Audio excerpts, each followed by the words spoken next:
নমস্কার বন্ধুরা, কেমন আছেন সবাই? আমি কৃষ্ণা টোটাল কেয়ার বাংলা চ্যানেলে আপনাদের সবাইকে স্বাগত জানিয়ে শুরু করছি আজকের ভিডিও। যারা সর্ষের ফুল পছন্দ করেন এই রেসিপিটি শুধুমাত্র তাদের জন্য। আর যারা এখনও পর্যন্ত এই রেসিপিটি ট্রাই করেননি, একবার হলেও ট্রাই করে দেখবেন, অসাধারণ হয় খেতে। সর্ষের ফুলের বড়া, সর্ষের ফুল বাটা, সর্ষের ফুল ভর্তা, অনেক রকম রেসিপি তো আপনারা নিশ্চয়ই খেয়ে দেখেছেন, কিন্তু আমি যেভাবে সর্ষের ফুল রেসিপি আপনাদের সঙ্গে শেয়ার করছি, এইভাবে একবার হলেও খেয়ে দেখবেন। আশা করি আপনাদের সবারই পছন্দ হবে এই রেসিপিটি। আজকে আমি আপনাদের সঙ্গে শেয়ার করব সর্ষের ফুল বাটা রেসিপি। তো চলুন বন্ধুরা, প্রথমে আমি কিছু সর্ষের ফুল তুলে নিয়ে আসি। নিজের হাতে সর্ষের বাগানে গিয়ে সর্ষের ফুল তুলে নিয়ে আসার মজাই কিন্তু আলাদা। আমি আমাদের জমি থেকে কিছু সর্ষের ফুল সংগ্রহ করে নিয়ে আসব। আমি সর্ষের ফুল তুলে নিয়েছি, এবার রেসিপিটি আপনাদের সঙ্গে শেয়ার করব।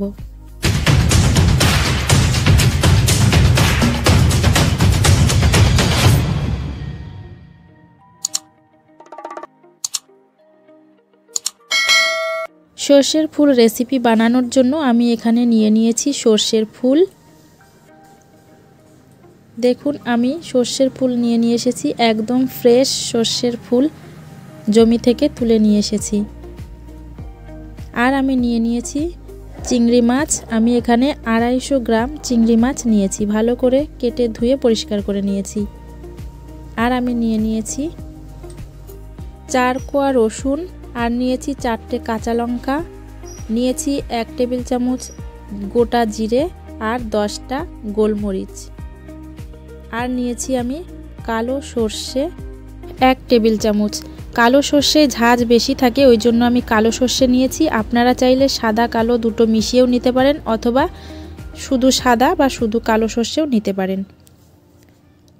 এবার আমি সর্ষের ফুলগুলো নিয়ে যে সবুজ ছোট ছোট ডাঁটাগুলো রয়েছে সেগুলো একটু বাদ দিয়ে দেব, কারণ সবুজ অংশগুলো থাকলে সর্ষের ফুল বাটার পরে তিতো হয়ে যাবে। ওই জন্য আমি কিছুটা করে বাদ দিয়ে শুধু ফুলগুলো নিয়ে নেব।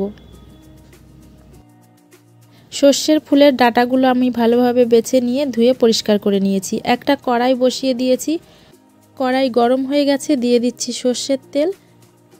তেল গরম হয়ে গেছে, প্রথমে আমি চিংড়ি মাছগুলো ভেজে নেব। প্রথমে দিয়ে দিচ্ছি তেলের মধ্যে লবণ, আর দিয়ে দেব একটু হলুদ গুঁড়ো।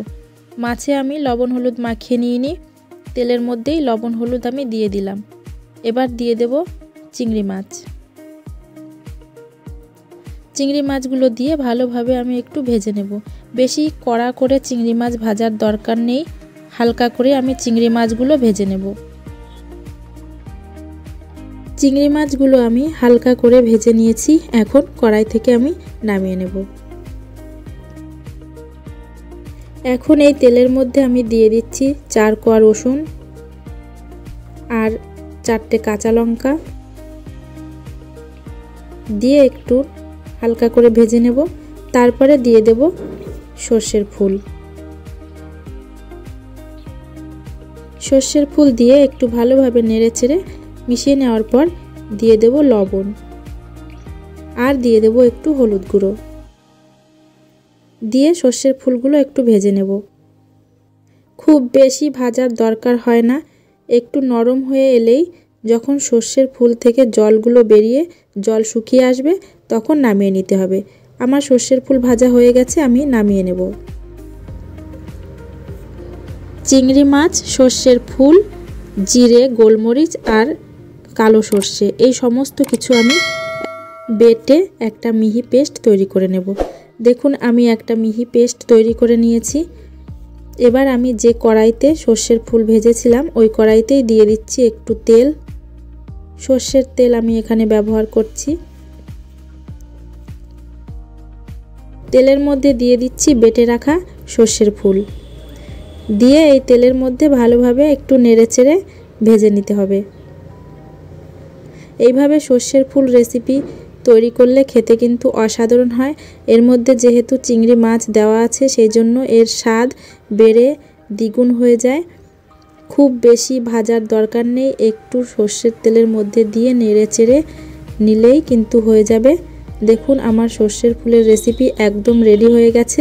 আমি কড়াই থেকে নামিয়ে নিচ্ছি। এইভাবে সর্ষের ফুল বাটা গরম গরম ভাতের সঙ্গে কিন্তু অসাধারণ লাগে খেতে। যারা এখনো পর্যন্ত এইভাবে সর্ষের ফুল রেসিপি ট্রাই করেননি, একবার হলেও অবশ্যই এইভাবে সর্ষের ফুল রেসিপি ট্রাই করে দেখুন, আপনাদের বারবার খেতে ইচ্ছে করবে। খুব ভালো হয় এইভাবে সর্ষের ফুল বাটা খেতে। এই রেসিপিটি তৈরি করতে খুব বেশি সময়ও লাগে না, খুব তাড়াতাড়ি তৈরি হয়ে যায়।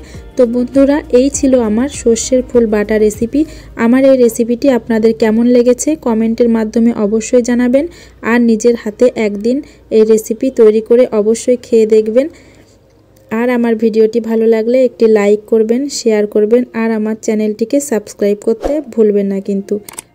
পাশে থাকা বেল আইকনটি অন করে রাখুন, যাতে আমার দেওয়া নতুন নতুন ভিডিও সবার আগে আপনাদের কাছে পৌঁছে যায়।